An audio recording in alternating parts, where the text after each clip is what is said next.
a very merry Christmas Eve day to you. It's Jim Valley, the effing king of recovery, back again because of the fans. Here on Wrestling Observer Live, where we are live 7 days a week, Monday through Friday, 3 p.m. Eastern, noon Pacific. Sundays, 6 p.m. Eastern, 3 Pacific.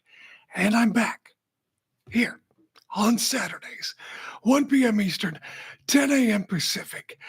Brian is home safely from Orlando, which means Jim Valley Week at the Observer has come to an end. No more Wrestling Observer radio episodes with Dave. No more Wrestling Observer lives with Mike or on my own. Nothing during the week. You know, so many people seemed excited to hear me, which is great. But y'all know I'm here pretty much every Saturday too. Just I don't know. If you just now remembered that, well, thank you and welcome in. It's the holiday season, 7th night of Hanukkah, Christmas Eve, and it will be a blue Christmas without Suzuki-gun, but we'll try to make it through. Last night we had Christmas-themed episodes of both Rampage and Smackdown. Today we'll open up some presents. We'll read The Night Before Christmas. We'll count our wrestling blessings, and we do indeed have a lot to be thankful for. I've got, see in the background, if you're live on YouTube, I've got Wicket in his Christmas outfit, Kay Monito in his Santa hat, Buddy the Elf, and the Christmas tree is up, inflated. And I've even got my Christmas story tumbler. I'm treating myself to a little Coke, even though I'm not supposed to. And I've got my brand new Mario and Luigi Nintendo holiday sweater, which is pretty sweet. Stand by, Christmas episode, Jim Valley, Wrestling Observer Live. They're gonna rip it off. And you are clear. Thanks. That time right behind my back. Hey, Pack Rat. Yeah, you. Are you moving cross country and you just don't know who to call? Call us right now. Listen, you've probably seen one of our containers in your neighborhood.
thank you for joining me if you're out doing your holiday errands, last minute things, or avoiding your family, which is always another popular holiday tradition. You can call in if you want at 1-800-878-PLAY, just like Ryan is right now. Ryan from Cumberland.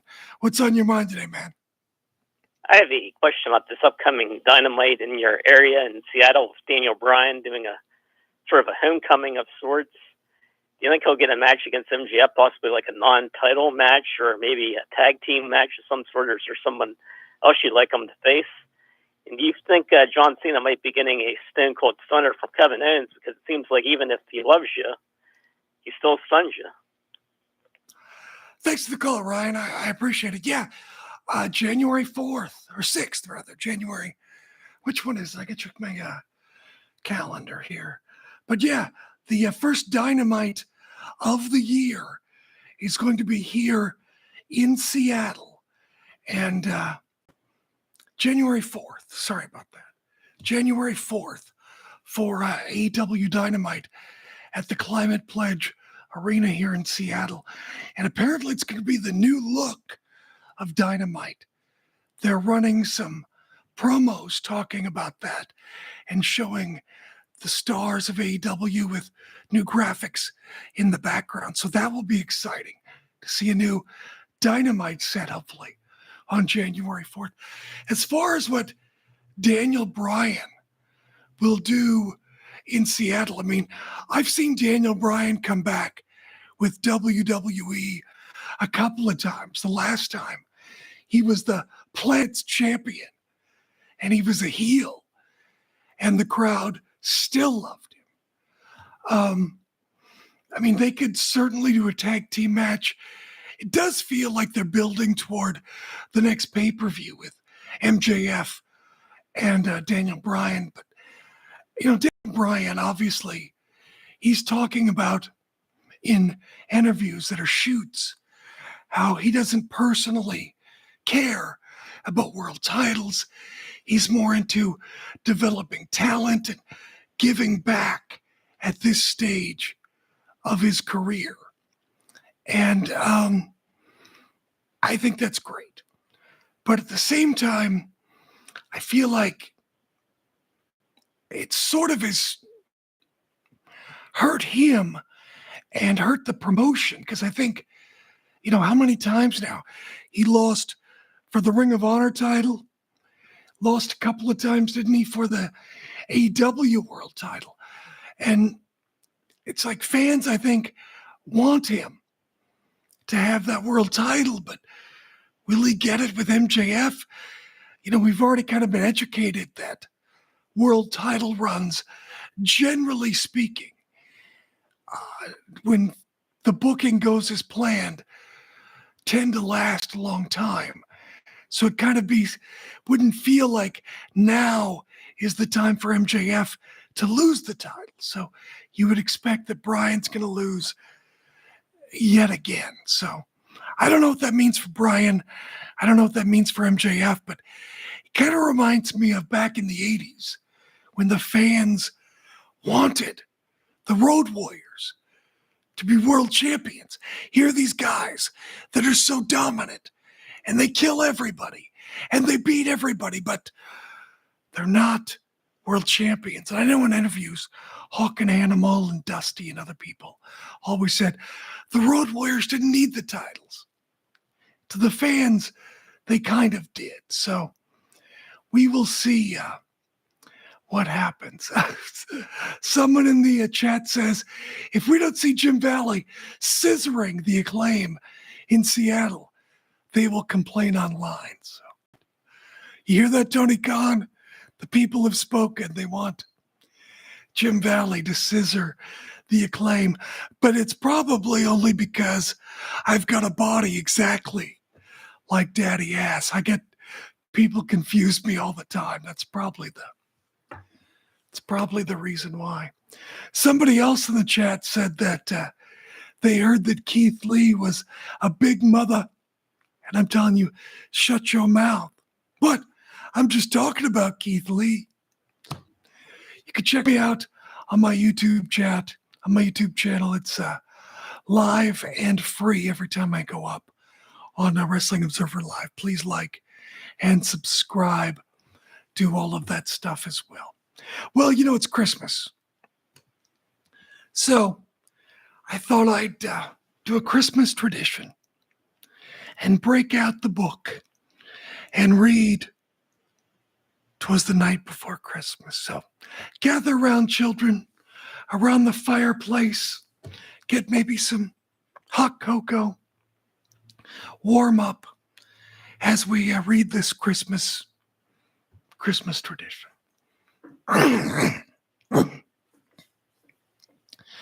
'Tis the day before Christmas, and all through the snow, the Empire gathered for one more Jim Valley show. Carrie's in the kitchen. Sherman is playing. I'm watching Smackdown, wondering, what the hell is Bray Wyatt saying? Then I go to the window to check on the weather. I hear this sound like two grapefruits slapping together.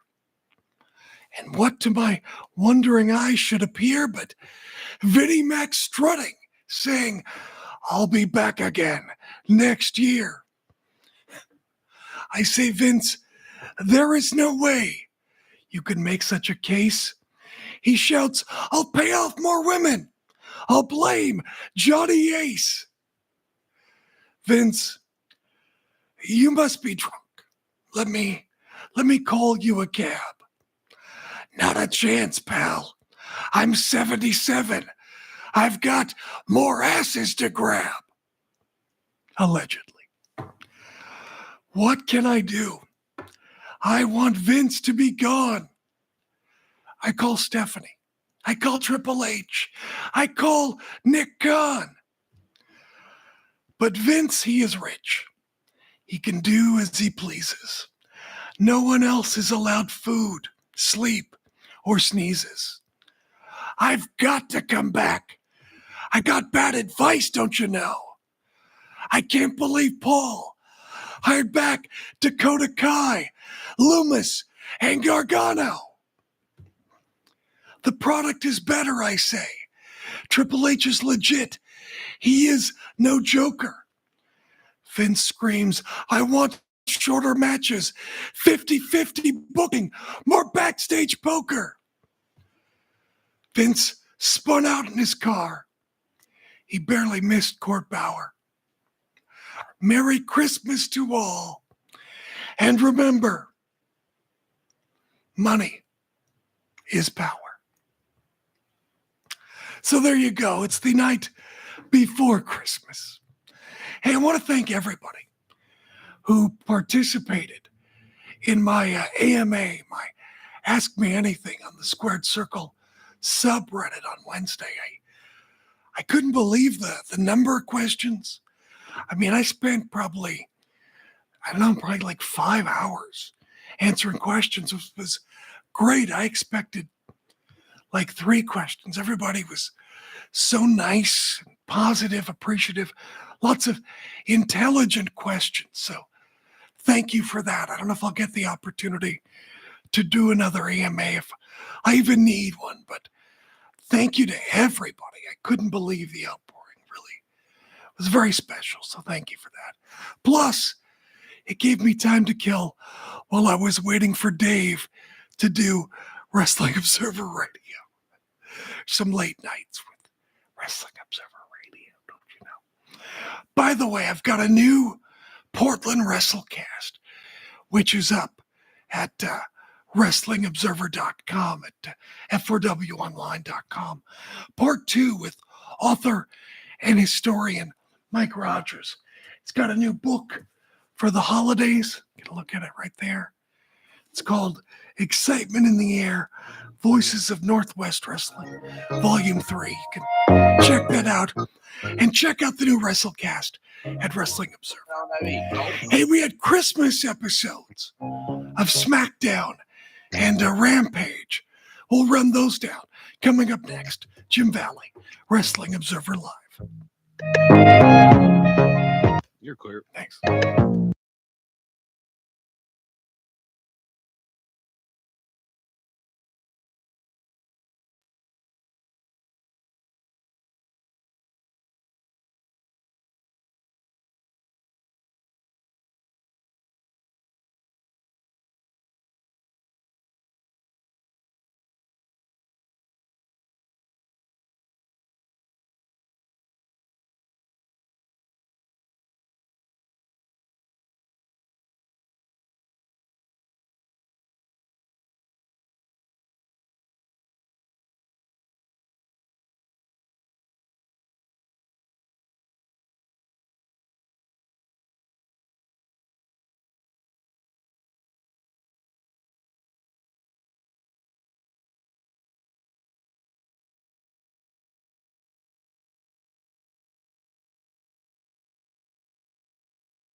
Byline Broadcasting Network. It's Jim Valley, Wrestling Observer Live, the Christmas Eve Day edition of the show. We're actually here live. I would imagine Andrew will be on tape, but Brian is back, and we're happy to have him back. Jim Valley Week is wrapped up.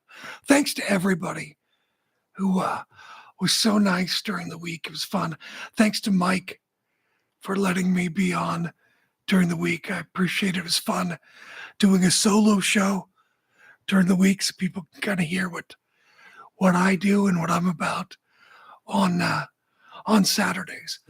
Both Smackdown and Rampage were taped shows last night. Rampage was taped Wednesday, Smackdown last Friday. We talked about the results, but it's always interesting to see on TV with WWE production. It doesn't always run the same way it's taped. It's not always the same thing once it's been processed by WWE production. So the opening bloodline comes out very slow, very basic bloodline we've seen before, but then Roman hands the mic to Sammy, and Sammy is just passionate about what a thorn in his side that Kevin Owens has been. And he just cuts a great promo. And then Roman hugs Sammy because Sammy's so emotional. He's practically losing it. And there's just this great camera work on their faces of a blubbering almost Sammy, and Roman just nodding his head, letting John Cena and Kevin Owens know that they're going to get it come December 30th. So really building up that show.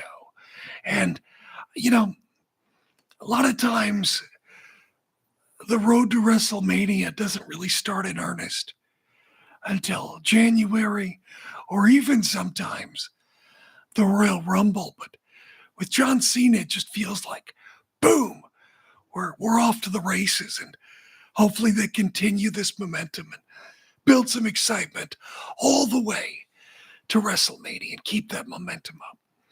Also on the show, the Usos retained their tag team titles against Hit Row, and I guess Hit Row looked better. That's something, if that's saying something. They didn't look as bad as last week. Top Dollar, I don't understand how you can look so poised and together on that collectible show and then just be a void of charisma in the ring. Maybe he's just more equipped to be a host. Maybe that's in his future. But he says he's lost weight, so he's trying. Maybe it just takes some time. I don't know. They did a women's gauntlet match won by Raquel Rodriguez to be the number one contender for the women's titles. It started out, Xia Li defeated Emma. Then she defeated Tegan Nox. Welcome back to the WWE, ladies.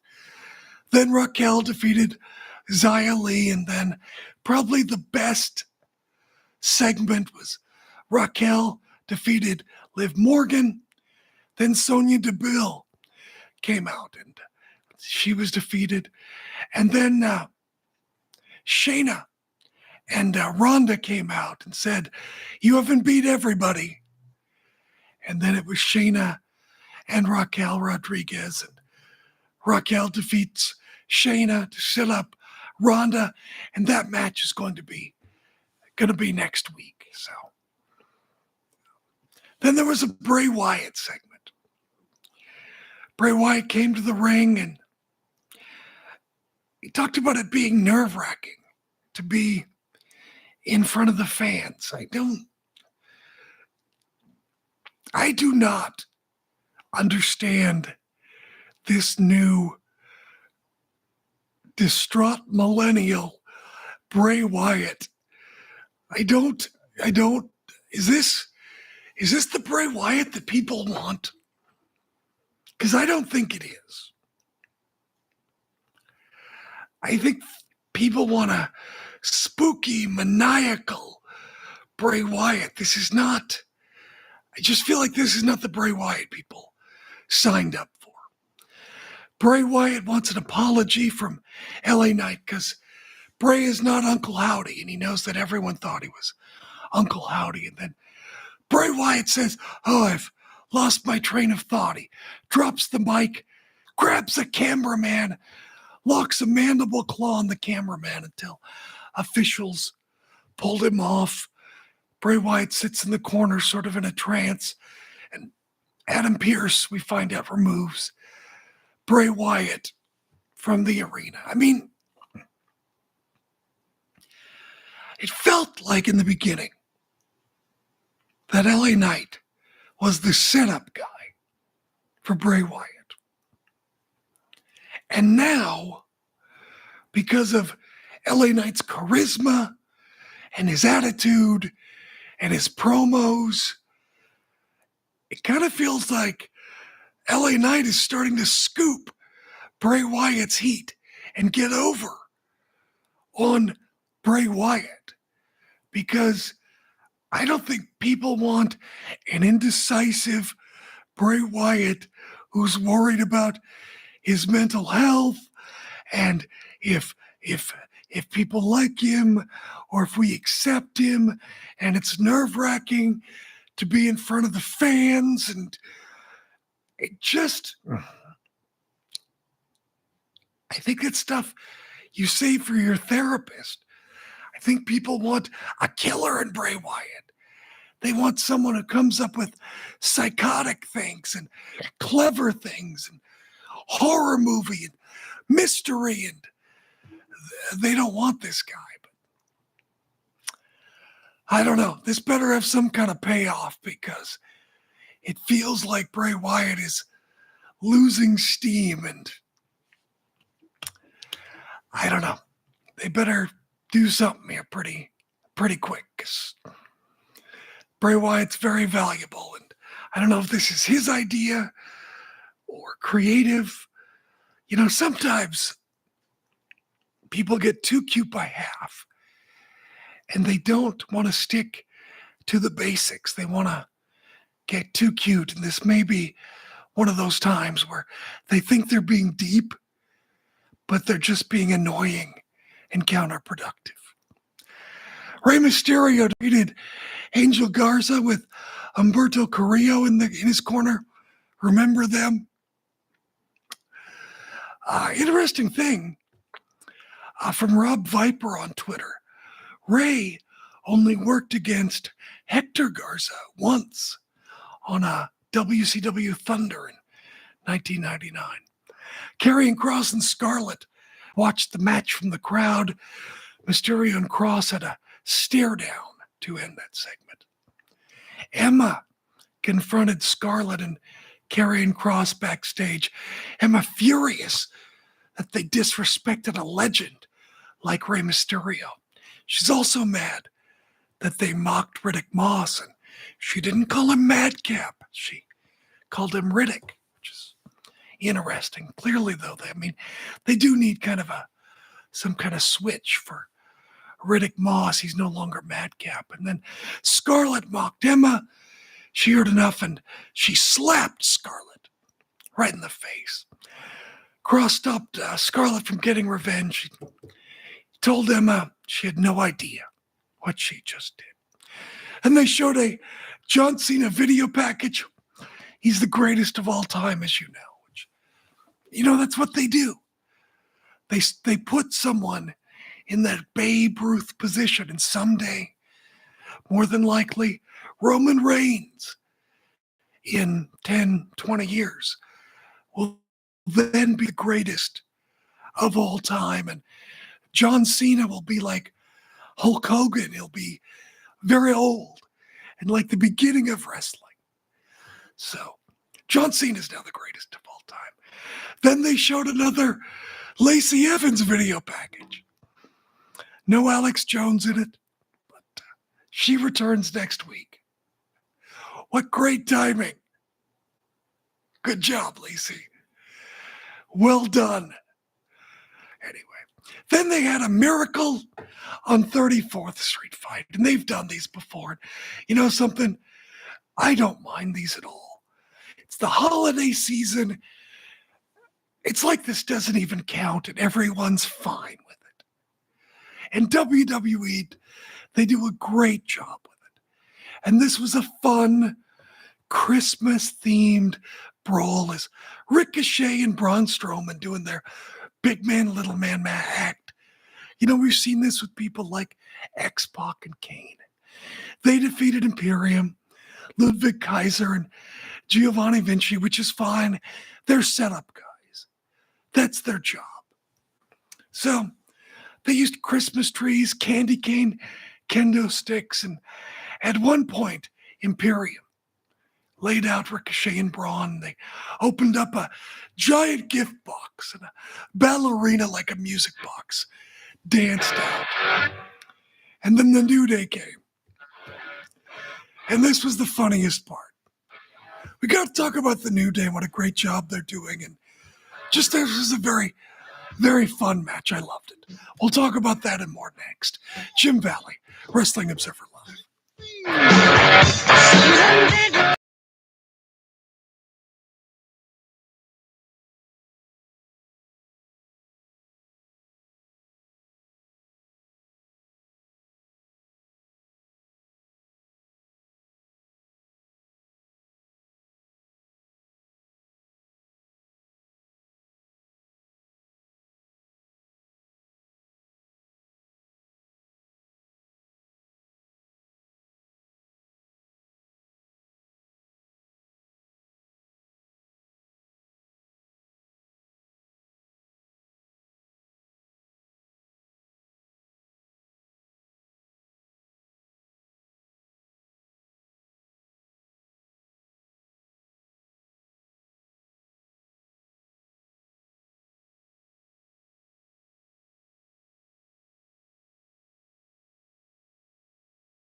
You are listening to Wrestling Observer Live on the Sports Byline Broadcasting Network. It's Wrestling Observer Live. It's Jim Valley. You know, I did Wrestling Observer Radio with Dave. And The Office, that I did it in has a window that's carved open, so it's open to the rest of the house. And a lot of people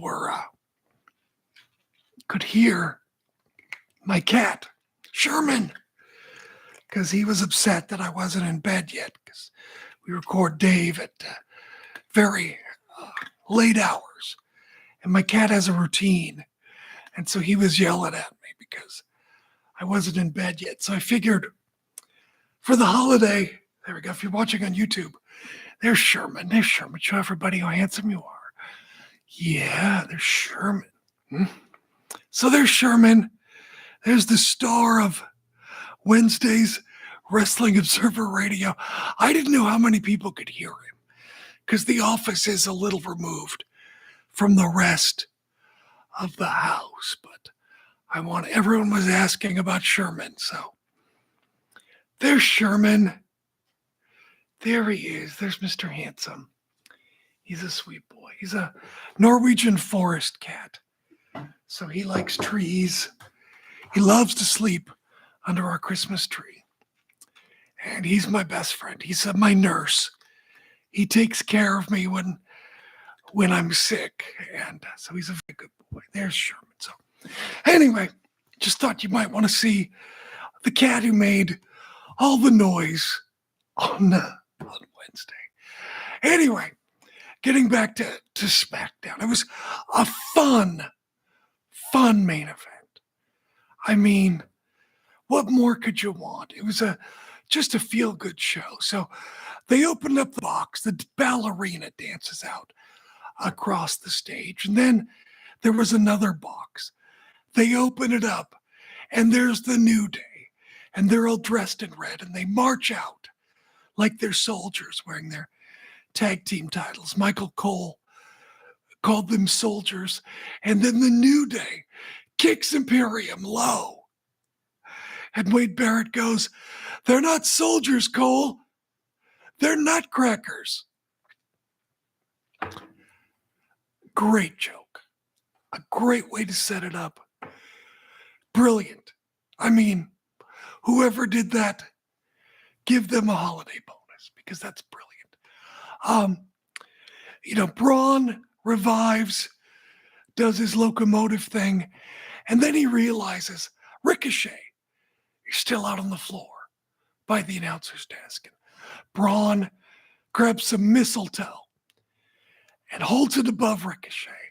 And Samantha Irvin, who they say is his real-life girlfriend, revives Ricochet with a kiss underneath the mistletoe.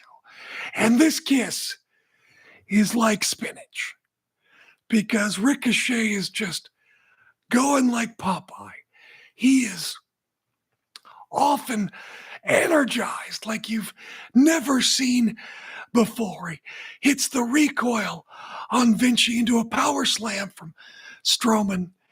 And the finish came when Ricochet hits a splash off Strowman's shoulders onto Vinci for the win. And Ricochet and Strowman celebrate after the match. And it's a warm, fuzzy, festive, probably one of the best Miracle on 34th Street matches that they've done. And they've done a lot of them. And I've got to say, whether it's Triple H or whomever, he's in charge. He okays everything. It's his stamp of approval. He's shown he's had a great touch, I think, with comedy under the Triple H regime. So there were some very funny moments. Next week, of course, the big match, John Cena and Kevin Owens take on Roman Reigns and Sami Zayn. To answer Ryan's question about Kevin Owens and John Cena, I don't think so. I don't think John Cena's going to get a stunner this time because I think we still need Kevin Owens on the babyface side. So I would be very unlikely to see that, but I guess anything is possible. Also on SmackDown, Women's Champion Ronda Rousey defends against Raquel Rodriguez and Solo Sikoa one-on-one with Sheamus. That could be a banger if given enough time. So WWE again ending on a high note, and you love to see that. On Rampage, they did a Three Kings Casino Battle Royal, won by AR Fox and Top Flight. And it came down to Claudio and Moxley against Top Flight. And the way this worked is all three members of a team had to be eliminated for them to eliminate. So if you had one person left, your team still had a chance to win. So anyway, it's Claudio and Moxley in Top Flight. While they're squaring off, suddenly Hangman Page runs in and attacks Moxley, and there's security guards, and just a whole big brawl going on, this big, just mass of people fighting this chaos. And somewhere in the chaos, Darius Martin drop kicks Moxley in the back of the head from behind. Moxley goes out. He's been eliminated. And the fight between Moxley and Page continues on the floor. Security trying to separate him. And Moxley comes off the top with a splash onto Page and the guards. That was a lot of fun. And back in the ring, Claudio and Top Flight are going back and forth with all kinds of creative spots showing, Top Flight's flying and aerial ability and their grace and Claudio's strength, all kinds of stuff. Finally, Dante catches Claudio with a Rana using Darius as a springboard. Then Darius gives him an extra push to send Claudio out to the floor to get the victory. So AR Fox and Top Flight split a fake $300,000. So they'll be able to buy lots of fake Christmas presents for their very real families. But back in the ring, Eddie Kingston and Ortiz do an in-ring promo. Kingston and Ortiz apparently set a contract to House of Black, but they didn't sign it. And wouldn't you know it, the lights go out. Julia Hart's on stage. She points up to the screen, which I guess some people are calling the Contron, which is kind of funny. Malachi Black cuts a promo with House of Black. He's insinuating that Ortiz and Kingston are not on the same page. And, there have been things that have kind of subtly talked about maybe Ortiz being aligned with the House of Black. Well, we'll see. So this cut back to the ring, and there's dissension suddenly between Kingston and Ortiz. Rene Paquette interviewed Sammy Guevara, Daniel Garcia backstage, and wouldn't you know it, there's dissension between Garcia and Guevara too. Garcia doesn't like Guevara, but he's a professional. He's going to work with him. And Guevara was very smarmy. Tried to work out their dissension with, give me a hug. TBS champion Jade Cargill with the baddies defeated Vert Vixen, who's from the Texas area, from San Antonio. I've seen her in Defy. She's a nice talent. Anyway, Jade beat her in an eliminator match. And then Ruby Soho enlisted Willow Nightingale in her feud with Tay Mello and Anna JAS. They'll fight on Wednesday's Dynamite. Also for Dynamite, Moxley and Claudio will take on Top Flight. Wardlow cut a promo about facing Samoa Joe for the TNT Championship on Wednesday. And then we talked about a commercial aired for the new Dynamite that will air January 4th. I'll be there. By the way, if you see me in Seattle, please say hi. That'd be nice. But looking forward, it seems like they're putting a lot of effort into the new year and kind of getting things off to a fresh perspective. And that's the thing, is with all the stuff that happened with Punk and the Elite and the Bite and the Dog and all of these things, it really affected, I think, Dynamite's momentum, the promotion's momentum, and I also think it affected the perception of AEW, of Tony Khan, of everyone involved. So I think it's a good idea to kind of, in a way, wash the slate clean, put a new fresh coat of paint on the show, and get things going on a brand new foot. So I think it's a great idea. Continuing with the show, outside the arena, Powerhouse Hobbs attacked someone. Then it was time for the main event. Jeff Jarrett and Jay Lethal took on Billy Gunn and Anthony Bowens, but Max Caster's rap to the ring was very, very funny. Said they were going to send them back to the Impact Zone. That's what makes Max Caster great, is because he raps what we're all thinking. Also, he called Satnam Singh the not-so-great Kali. Funny. He also joked about the Texas power grid. But I mean, come on. Send him back to the Impact Zone, the not-so-great Kali.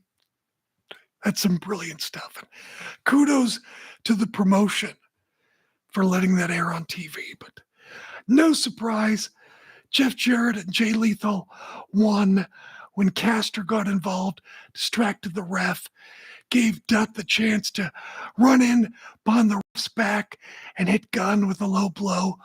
Lethal hit the lethal injection to get the pinfall. So are Jarrett and Lethal now the number one contenders for the tag team titles? I don't know.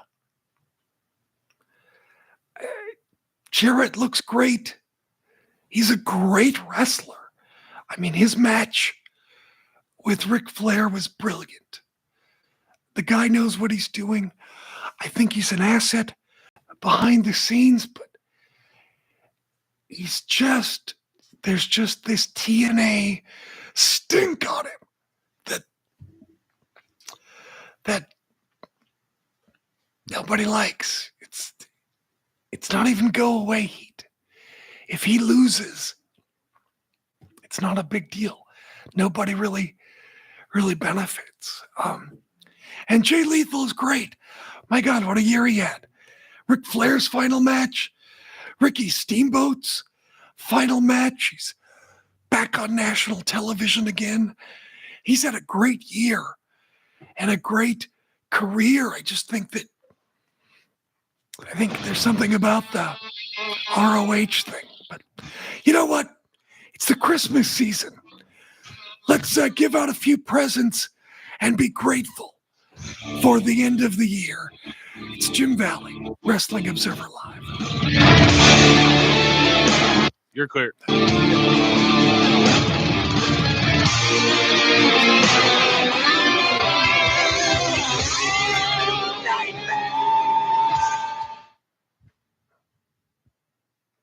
Everyone watches more than 5 hours of television. Really? And that's not counting mobile viewing. Get Dish TV and make that time worth it. With Dish, you can get hundreds of channels, access to all kinds of sports, tons of movies, premium channels, and more. Another thing that's really cool with Dish is you can watch most of your favorite shows on your mobile device anywhere for a lot less than cable. Yes, that's right. We are asking you to watch more TV and not less TV, but make it better television with Dish this time, anytime, anywhere. So call right now and learn how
You're listening to Wrestling Observer Live on the Sports Byline Broadcasting Network. You know, as we head into Christmas and a new year without Suzuki Gun, let's give some gifts to people in the pro wrestling world.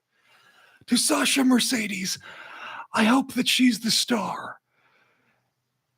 And the star that Japan needs to shine brightly in New Japan and Stardom, and hopefully more appearances in the Star Wars universe.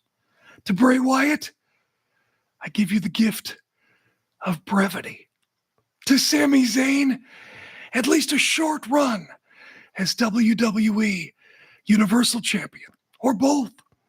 To Gunther, a long run as WWE or Universal Champion, or both. To Tony Khan, what do you get? A guy who has everything? Maybe a day off. To Triple H, the passion and creativity to continue leading WWE and the ability to manage his father-in-law. And for you, I wish health and happiness. But also this, look around. WWE is firing on all cylinders. AEW has given us an exciting alternative. If you like women's wrestling, they're killing it around the world. If you like violence, there's GCW and others. New Japan is getting back on track. DDT has benefited from its relationship with AEW and Kenny Omega. Noah is solid thanks to its parent company. All Japan still has great talent. Dragon Gate is as exciting and as strong as ever. Mexico, AAA is an influx of new talent thanks to AEW and its exposure in the U.S. In CMLL, we've seen the comeback of Mexico. Look around. Wrestling is thriving. And we as fans have the best gift of all. It's the gift of wrestling, no matter how you like it. I hope you have a very happy holiday, happy Hanukkah, Merry Christmas, and we will see you next week as we ring in the new year. It's Jim Valley, Wrestling Observer Live.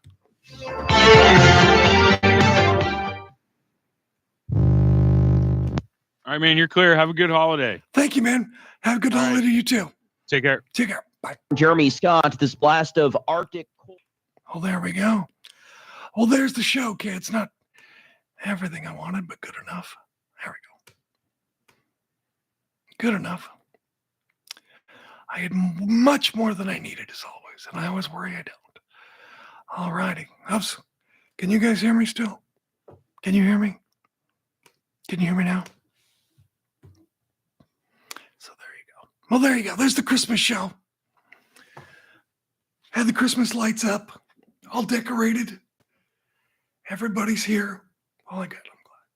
So, but yeah, as far as Japan goes, we can do. We'll do more. We'll do some Japan next week. You know, it's hard. You know, because New Japan kind of lost momentum, and you know, I only have like 1 hour, so I need to focus on stuff. But yeah, thank you. Yeah, the sweater's fun. I knew you'd like the sweater, Mel. Carrie got me this. Thank you, Carrie, from the Nintendo employee store. A friend of ours who's retiring soon from there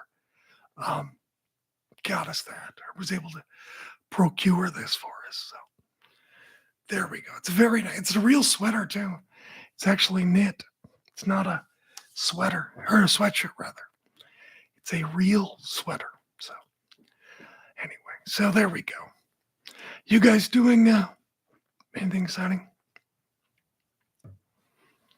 Anything going on? You guys seem to like this extra time, so there we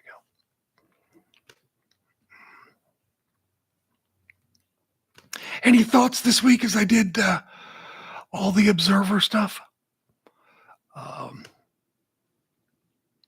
Yeah, it turned out it wasn't supposed to be Jim Valley week, but it turned out to be Jim Valley week.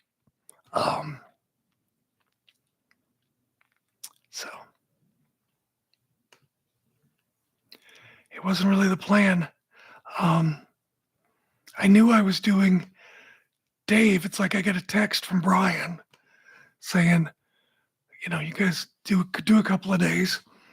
So I did that, and I had already planned. So what came first?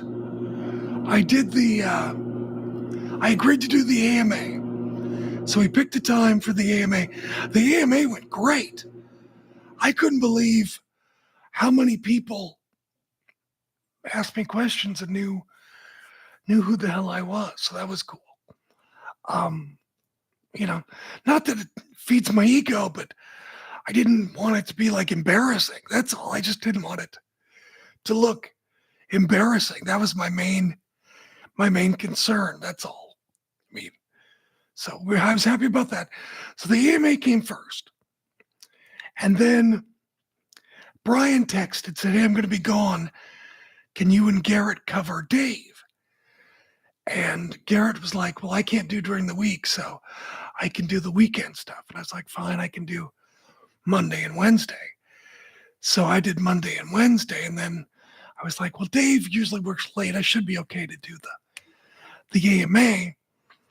And then Monday, I get a DM. Thank you. I get a DM from Mike saying, "Hey, you want to do the show?" And he didn't set a day. So I thought he meant Monday. I think he meant Tuesday and Wednesday. Anyway, so I log in thinking he meant Monday. And he's like, "Oh." And I was like, "Well, I can log off if you want." He goes, No, stay. He seemed to be happy. So I ended up doing 3 days. And then he messaged me and goes, "Can I do Thursday solo?" And I'm like, dude, it's your show. It's not my show. Do whatever you want. So anyway.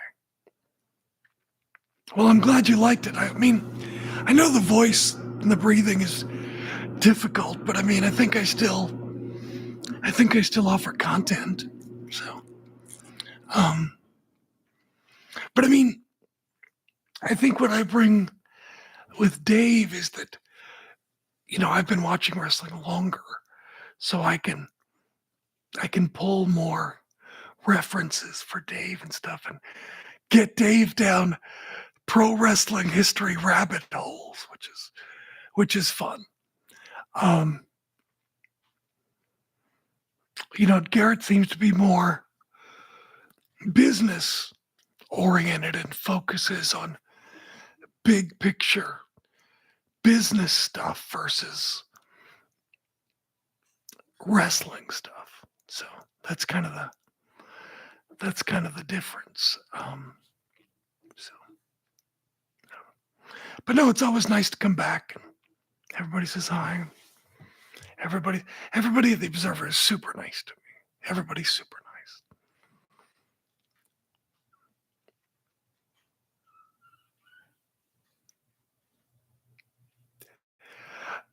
I will say, here's my, oh, thank you. I like the Lacey Evans thing, but I don't want to alienate everybody, but Lacey Evans, thank you for that. I really appreciate that. That means a lot. I mean, I approach this show as a talk show. What are the top topics in the news? I look at those. What are people talking about? Do I have something to contribute there, to say? And when I saw Lacey Evans, I thought that I did.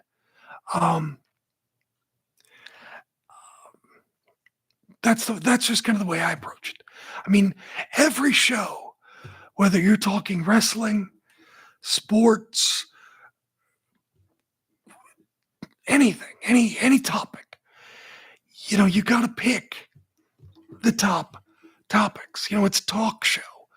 People are talking about it. There's a formula and a method to the madness of doing any show is a good show. I could listen to a gardening talk show tomorrow, and I could tell you if that's a good show or not. Now, granted, sometimes there are details and things that super nerds like that could be included that maybe super nerds would like in a show that may not be a good show. But there are things like that. But anyway, where were we? I really got down a rabbit hole. Lacey Evans this week. I explained how this week went, how it's Mike's show. Oh, the differences. Ratings. That's where it was, ratings. This is my personal philosophy. Unless there's some super trend that's going on with ratings, I don't think they're that important. I just don't think, unless they go off a cliff for a very long time, not just one show here, one show there, or they spike for a very long time. Or there's indications that they go up when this happens, or they crater when this happens. Unless there's some amazing trend, you mention them and you move on. That's my personal philosophy on ratings. The other thing, ratings are numbers. They're visual. If I say, 1,300,756 people watched Raw this week, can you visualize that? Versus 1,257,320 people the week before. Can you visualize that?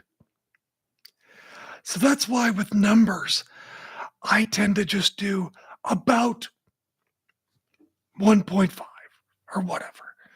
I do easy numbers you can put in your head and run in your head. Very easy numbers for the rest of it. I personally, unless something major happens, I don't spend time on numbers. Like, for example, I had a whole thing talking about the women this week. Hikaru Shida and Jamie Hayter did great. That might be a story to talk about, but not the weekly trends. Smackdown doesn't do well this week because it's Christmas Eve. Who cares? Not a big deal. And people consume media differently. I think there are people who follow wrestling just with clips. I think there are people, obviously, who watch it online and things. So, Merry Christmas, Bill. Appreciate everybody. If people have got to go, I don't have to chat today. But I can stay on whatever you want to do.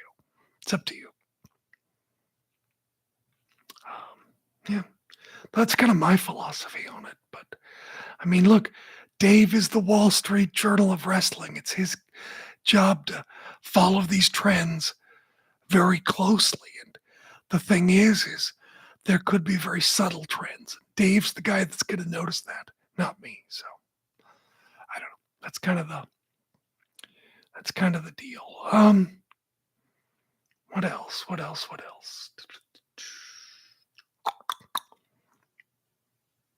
You're excited for Wrestle Kingdom. I'm excited for the top 2 matches.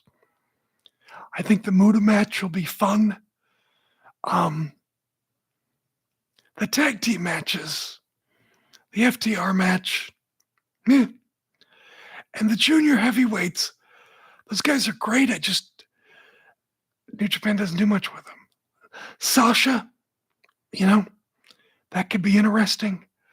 I hope that, speaking of women, I hope that Kairi and Tam Nakano tear down the house and get a great response from the crowd. I hope. I hope that happens for the sake of Stardom.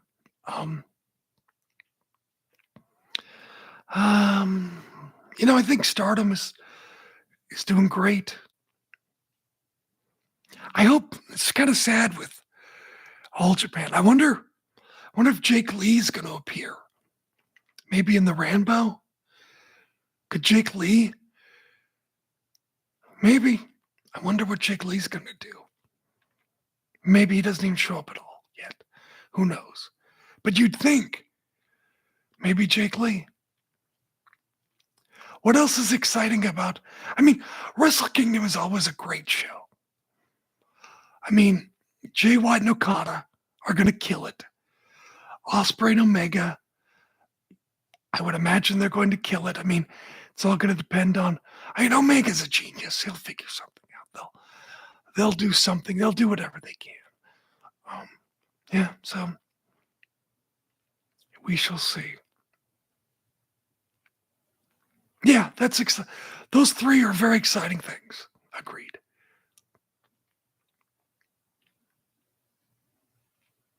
Anything else exciting?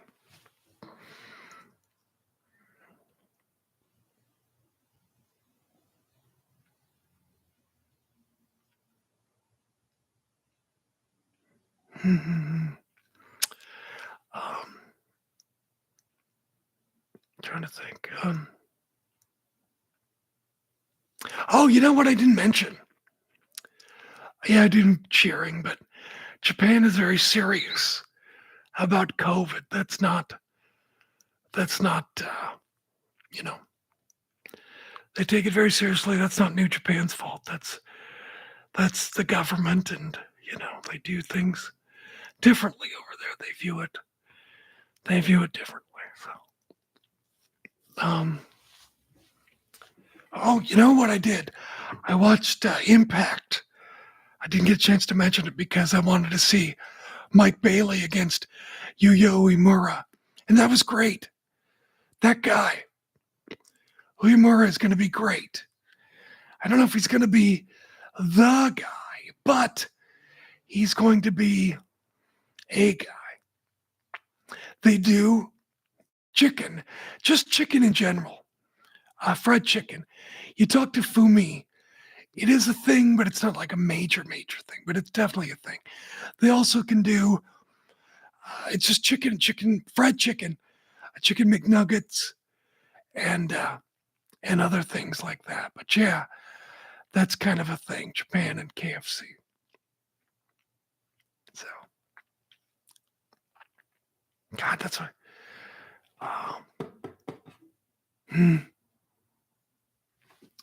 It's probably, he couldn't do it, could he? You know what I need to do? I have a clock. Where's the clock?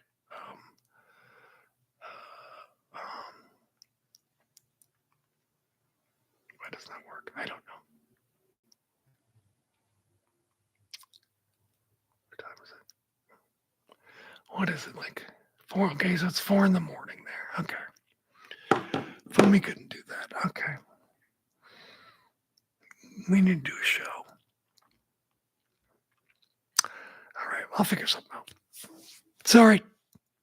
You just saw my thought process. When I get an idea for the show, I'm like, must act on it. Must act on it. So do that. What else? Oh, Impact. I watched Impact. They had no Christmas theming. Nothing. I'm like, guys, you plan out these shows. You didn't know it was going to be on, I don't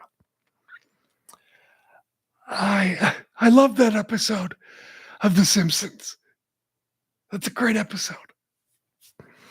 All episodes of The Simpsons are great. I love The Simpsons. Anyway, Impact. Man, they've got some talent. Steve Macklin's great. Obviously, Josh Alexander is great. Mickey James, that storyline with her. I don't watch it very often, to be honest. Impact, it's hard. they need an image. Why do you watch? You can see great matches anywhere. You know, AEW gives you that. New Japan gives you that. WWE is giving you more of that on TV. It's like, you know, and Mike Bailey, I don't know what his deal, why that guy, it's like he has amazing match after amazing match after amazing match after amazing match. And, you know, he's just on Impact. You know, he's in Japan sometimes too, and I'm sure he makes money and is okay, but you'd think, given his abilities and the track record, he'd have, you know, a bigger contract somewhere with somebody, but or be a bigger star. I don't know. I don't know either. Was he canceled? Did I miss it? I don't know. I don't think so. If he was, let me know. I don't think so. Maybe he just, no, you know, sometimes it's a matter of you just know the wrong people. You know the wrong people. Maybe he just doesn't network very well. Maybe he's happy doing what he's doing. Yeah, I mean, I didn't think so. But to be honest, there have been so many people who've been canceled, and don't get me wrong, deservedly so. It's just hard to keep track. That's all I'm saying. I didn't think he was. But, just being careful on my part. By the way, if anyone, I'm sorry, Mike, I don't want to impugn your character, which I'm sure is impeccable. Anyway, maybe he's happy. You know, some people are just happy doing that. You know? Yeah. Anyway, he could be very content. You know, there's nothing wrong with having a good life, going and wrestling where you want, making decent money, and just being happy. You know, calling your own shots. You know, having enough money to get by. What more do you need? Maybe he's happy doing that. Then there's nothing. Like Alan Jackson sings, it's all right to be itty bitty. You know? Yeah, I don't know. I don't know what happened. Who knows? Maybe they're waiting for the right time. Maybe. I don't know. But I mean, either way, he's still respected. Doesn't matter. I mean, maybe he could make more money, and that's always nice. The thing is, okay, he is great. But there's a lot of guys who are great on the AEW roster already. There's a glut of talent. And if you move him in, then who do you move down?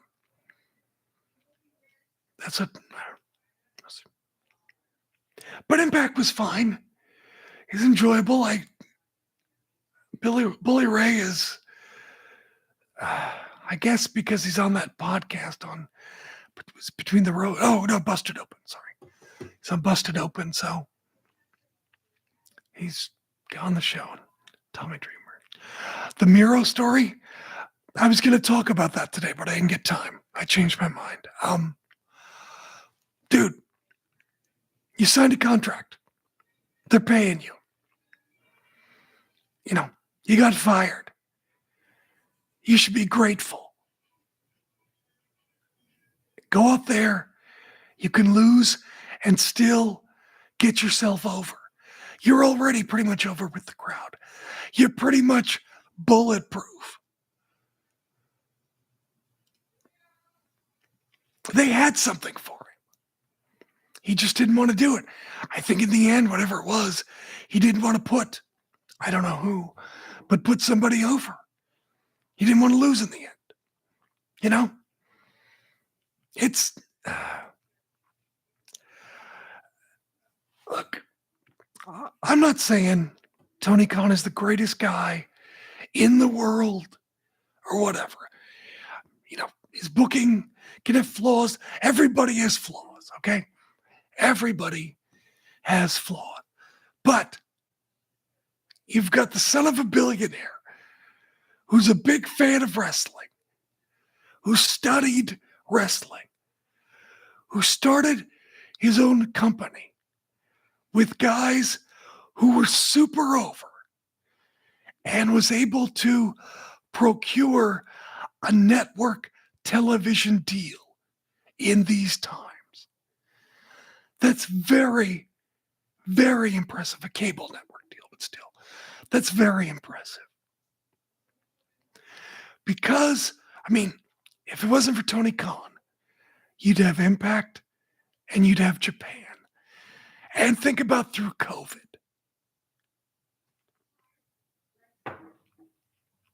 A lot of people are making money because of Tony Khan.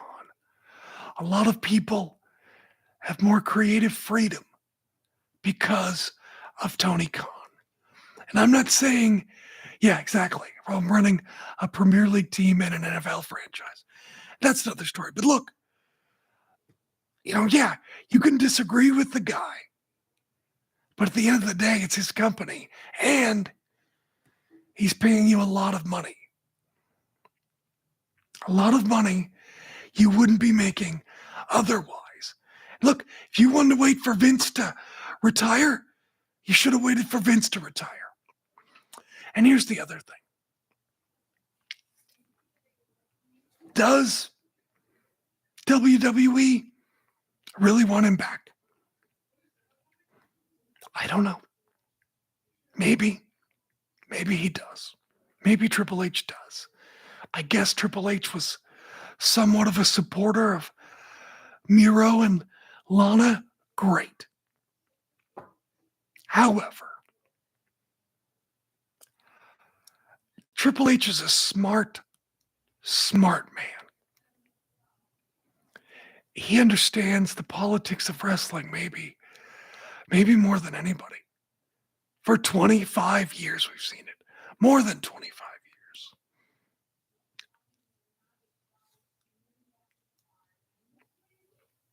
I'm not saying that Triple H isn't being insincere, but you throw out a few feelers, you mess with the AEW dressing room. Little unrest in the dressing room. Little headache in the dressing room. Maybe he wants Miro, maybe he doesn't. But create a little headache for Tony Khan either way. I don't know. I'm not saying that is what's happening, but Triple H is a smart man. He's a very, very, very smart man. I am saying that. You know, the booking in AEW is different. The old booking in WWE ran you until the fans didn't want to see you anymore. AEW seems to be, they cycle you through. They give you a rest before you get tired with the fans. Then you come back, in theory, you're fresh again. That seems to be the philosophy.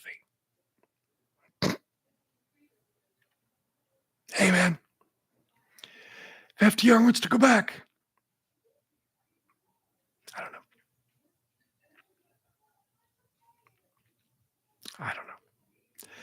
Good luck. Good for them. I wish them all the best. I mean,